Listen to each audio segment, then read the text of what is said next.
He was just my son, packing for a trip he'd planned for weeks, or so I thought.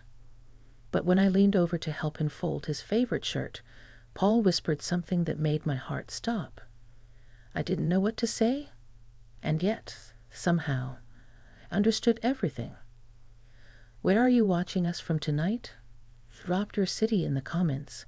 I'd love to know where you're tuning in from. Let me tell you how it all started. It was late Sunday afternoon, and the house had that quiet hum to it, the kind that creeps in when something's about to change. Paul was heading back to Chicago the morning after spending 2 weeks with me in Georgia. He always said these visits were to unplug, but I knew he came to check on me, to make sure I was eating, walking, breathing, being okay, as he put it. I'd been doing better, truly. Ever since his father passed 4 years ago, life had been an uneven road, but I wasn't falling apart. Not anymore. The silence still pressed in at night, but I had my little routines, my garden, my books. And Paul? Well, he'd grown into such a thoughtful man, so much like his father in the kindest ways. Calm, protective, always watching out for me. The guest room, which still had his old high school posters tucked in the back of the closet, looked like a tornado had hit it. Clothes everywhere, a half-zipped suitcase on the bed, and Paul sitting cross-legged on the floor sorting socks like a boy going off to summer camp. I leaned against the doorframe, watching him for a moment. He hadn't shaved that morning, and the scruff made him look rugged, older. He was 31 now, but I still saw the baby I once rocked to sleep on stormy nights. "You're hopeless at folding," I teased, walking in with a warm smile. He glanced up, chuckling. "And you're still a perfectionist, Mom." "Guilty," I said, kneeling next to him. I picked up one of his shirts, the blue one with the little white birds he always wore when he needed a confidence boost, and began folding it neatly. He watched me for a few seconds longer than usual. "You know you don't have to do this," he said quietly. "I want to," I replied without looking up. "Let me take care of you for once. You take care of everyone else." He didn't answer that, and I didn't press. There was a soft comfort in the silence between us, the kind that only comes after a lifetime of shared memories, scraped knees, late-night chats, burnt Christmas cookies. I reached for another shirt, brushing his arm. That's when it happened. He leaned in slightly, close enough that I could feel the warmth of his breath near my ear, and whispered, "I almost didn't leave this time." I froze, fingers still on the fabric. "What?" I said softly, eyes meeting his. Paul looked down, almost embarrassed, but his voice didn't shake. I don't know why I'm saying this now. Maybe because it's safer, since I'm leaving. But these 2 weeks, they felt different. I saw you in a different way, not just as Mom. I sat back on my heels, the world pausing for a breath. He ran a hand through his hair and gave a nervous laugh. God, that probably sounded weird. "I just mean, you're not just my mother. You're a woman, and I think I noticed that more than I ever have." My heart thudded against my ribs, not from shock, but from how calmly he'd said it. How honest it felt. There was no joke in his tone, no hint of playfulness. Just a man trying to put a feeling into words he probably didn't even know how to name. I should have been angry, or confused, or something. But I wasn't. I wasn't because I'd felt it too, in small invisible ways. The way our hands brushed when we did dishes. The long talks on the back porch, eyes lingering just a beat too long. The way he looked at me when he thought I wasn't watching. It wasn't about romance or some wild, impossible fantasy. It was about connection. 2 souls, weathered by time and loss, seeing each other with fresh eyes. It scared me. but it also comforted me in a way I hadn't felt in years. "You're not leaving because of that, are you?" I asked quietly. He hesitated. "I don't know. Maybe I thought if I stayed any longer, I might say something I couldn't take back." My lips parted, but nothing came out. What could I say? That I'd felt a shift, too. That in the silence of this house, he'd filled a space I didn't even know was hollow. That I had lain awake at night after our talks, wondering why the sound of his laughter made me feel beautiful again. Instead, I just touched his hand. "Let's not rush to label things," I said after a pause, voiced barely above a whisper. "Feelings can be surprising, but they're not wrong." He looked up at me, eyes searching. "I just want you to know," he said, "that whatever I feel, it's not coming from a place of confusion. It's respect. It's deep. I'd never want to hurt you." "I know," I said, squeezing his hand. "I know, Paul." The suitcase sat half-packed on the bed. The sun had dipped lower, casting golden light through the curtains. We didn't speak for a while. We didn't need to. Something had shifted between us, subtle, tender, real. And as we sat there, side by side, I didn't know what would happen next, but I knew we had crossed into a new kind of truth, one that would ask us to be honest and brave. The next morning, the air felt different. It wasn't cold exactly, but there was a heaviness in it, the kind that settles over your shoulders before a storm. I stood by the kitchen window in my robe, watching the sun rise through the mist that clung to the grass, a cup of tea warming my hands, but doing nothing for the chill crawling up my spine. Paul hadn't come down yet. After what he said last night, that gentle, quiet confession, sleep had been slippery. My mind replayed every word, every look, every moment in that cluttered guest room. Was it real? Did he really mean it? Was I crazy for not shutting it down instantly? But it wasn't disgust I'd felt. It wasn't shame. It was something softer, deeper, a kind of ache. Not from guilt, but from being seen, really seen, for the first time in what felt like forever. The kettle clicked, snapping me out of the spiral. I poured another cup just as I heard his footsteps on the stairs. Paul entered, still in the same sleep shirt, hair tousled, eyes puffy from a restless night. "Morning," I said, keeping my tone even. "Morning." His voice was low, careful. He walked toward the counter and reached for a mug, our arms brushing. That simple touch sent a shiver up my spine again, the way it had the night before. I didn't know what to do with this new awareness. All these years I had taken care of him, wiping his tears, patching scraped knees, making birthday pancakes in the shape of stars. Now here we were, two adults with history between us, and something else quietly blooming beneath it. I wasn't sure if he'd still want to talk," he said, stirring his coffee. "I wasn't sure either," I admitted. "But here we are." He leaned against the counter, mug in both hands. "Did I mess things up?" "No," I said. "But things have changed." He nodded, eyes fixed on the swirling cream in his cup. "It's just, I've been seeing you differently for a while now," he said. "At first I thought it was guilt or grief. Missing Dad. Missing connection. But the more time I spent with you, really spent, I realized it wasn't about anyone else. It was about you." I looked up at him slowly. "Me?" "Yeah. You've always been this steady presence, Mom. But lately, I see the woman behind all that. The woman who still laughs with her whole face, who sings along to records when she thinks no one's listening. The way your eyes soften when you're lost in thought. I see it. All of it. I swallowed. You're not just my son anymore, Paul. You're a man, and a good one.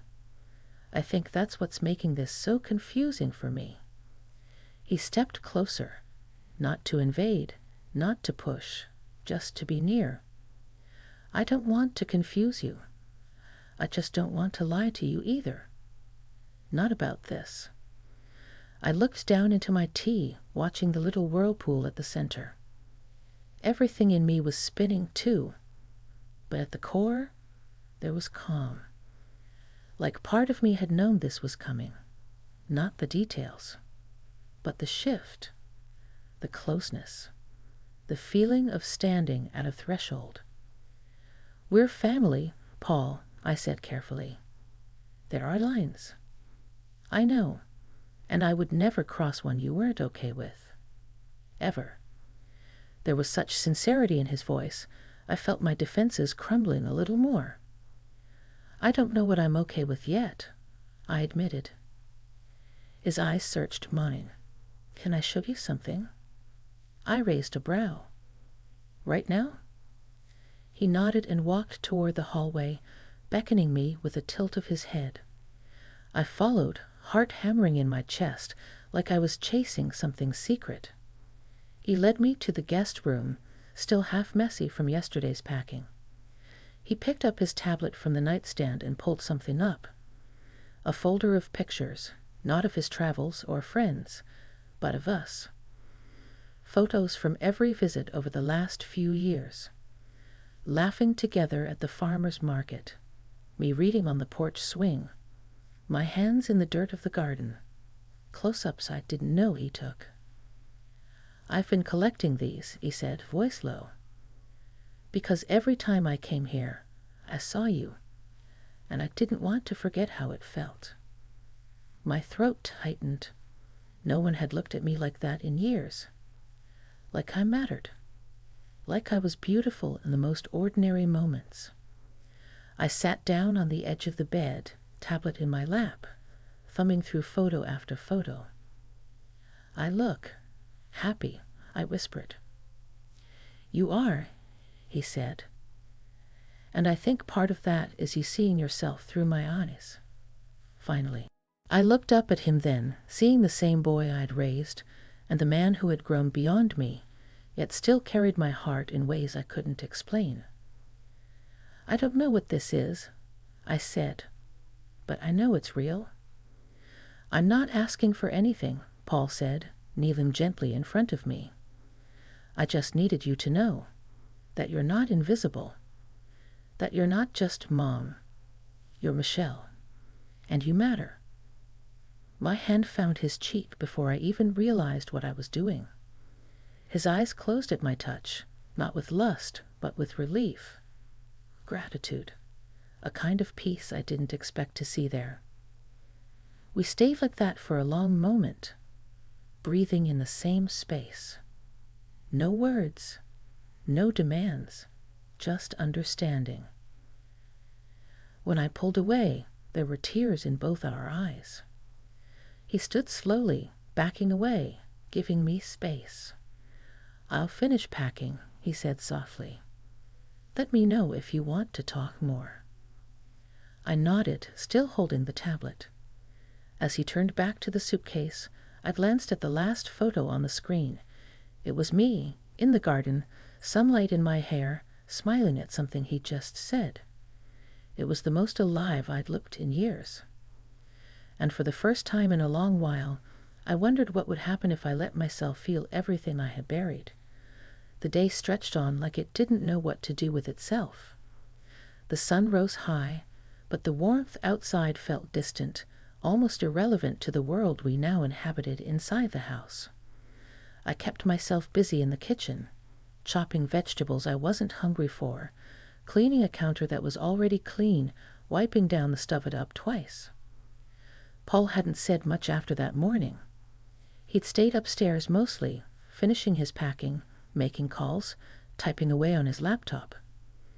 But I could feel him in the house, the weight of his presence, the tension that clung to the air like humidity before a summer storm.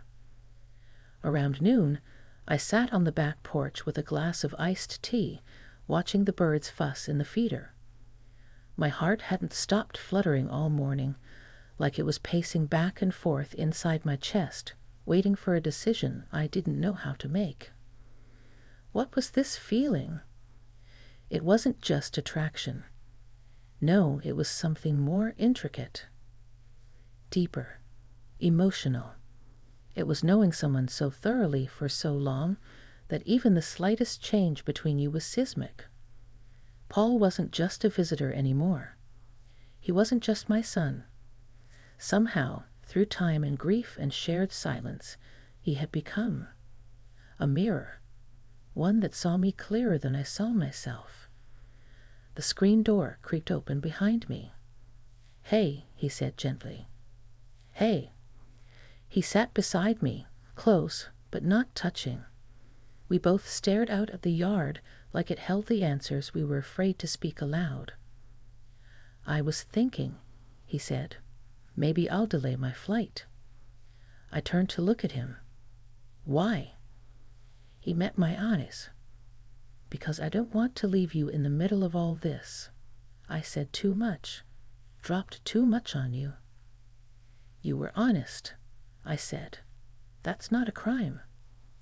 He leaned forward, elbows on his knees. "Yeah, but I didn't give you a chance to breathe before changing everything." I was quiet for a moment. The cicadas buzzed lazily in the trees. I sipped my tea. "You know what the hardest part has been," I finally said. He looked at me, waiting. "Being seen again, really seen. After your dad died, I stopped being a woman in my own eyes. I was just his widow, your mother, someone who folded laundry and went to bed early. I thought that part of me, the part that wanted affection, admiration, touch, had withered away quietly without anyone noticing." Paul didn't interrupt. He just listened, closely, fully. "But then you said what you did, and something woke up inside me. Not just because you said it, but because I felt it too. Not just now, before, slowly, over time. And I didn't want to look at it, but I see it now." His voice was soft, raw. "I see it too, every day I'm with you." We sat there, side by side on the old porch swing, the breeze brushing across our skin like a hesitant whisper. I closed my eyes and let the quiet fill the space. Then he reached out, gently, carefully, and placed his hand over mine. It wasn't demanding. It wasn't suggestive. It was grounding. And I didn't pull away. Instead, I turned my palm upward and laced my fingers through his. A simple, silent gesture. A moment of mutual acceptance. "You've grown into such a strong man," I whispered. "Kind, thoughtful. You've taken care of me more than I've taken care of myself these past few years." "I just wanted you to feel loved," he replied, his thumb tracing slow, light circles on the back of my hand. "Because you deserve that, more than anyone." We sat there for what could have been hours, lost in the warmth of each other's presence, not trying to label anything or make sense of what was happening. Eventually, we moved inside. The afternoon sun cast long golden streaks across the hallway floor as we walked toward the living room.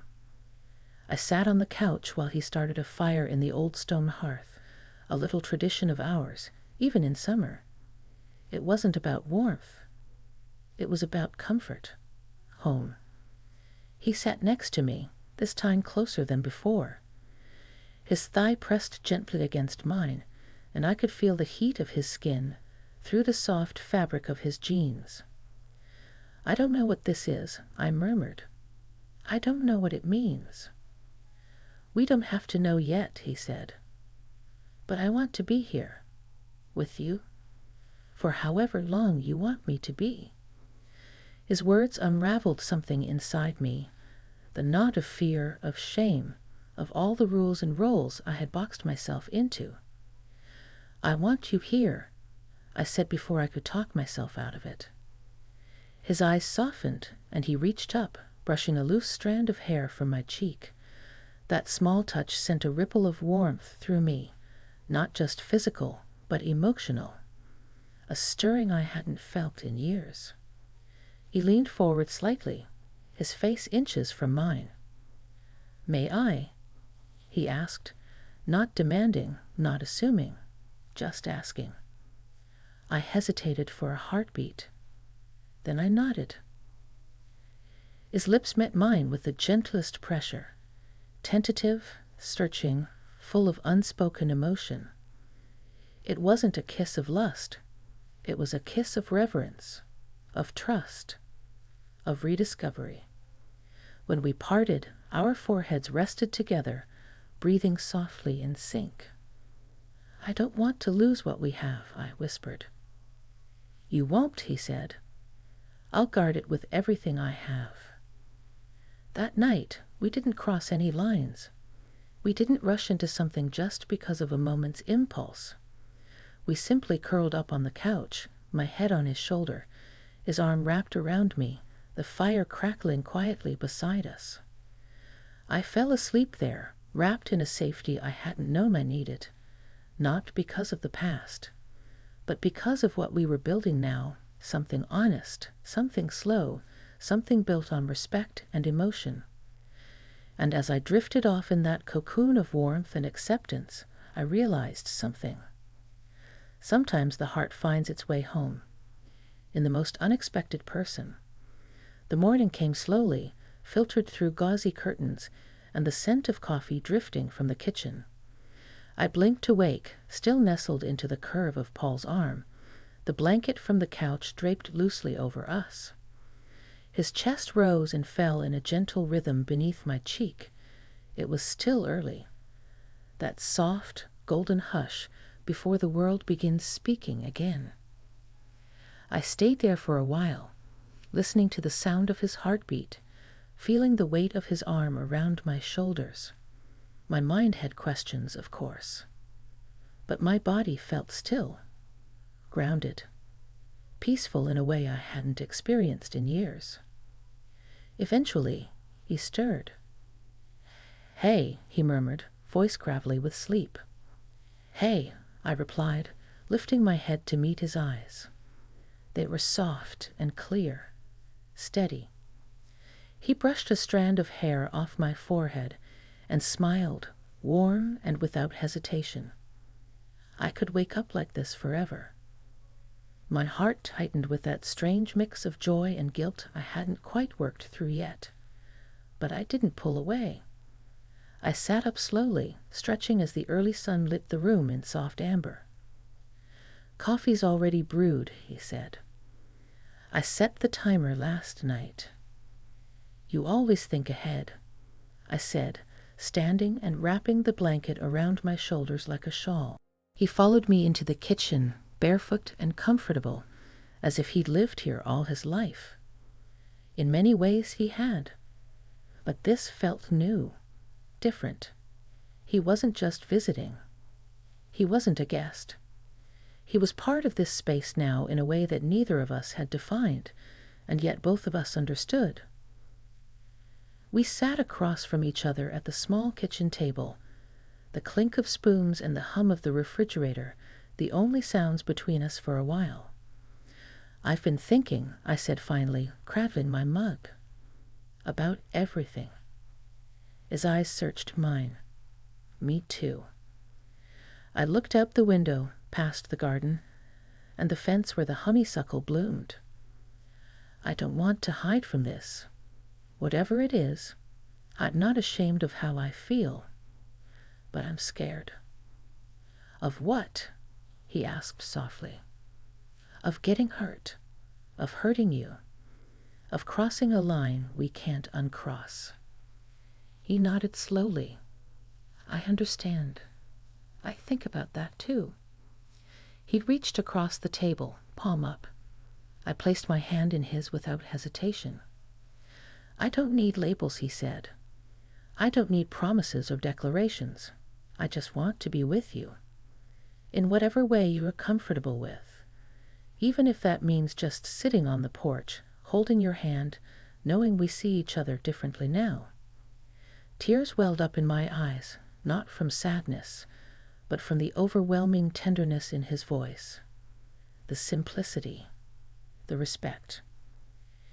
It's been a long time since I felt chosen, I whispered, not out of duty, but out of want.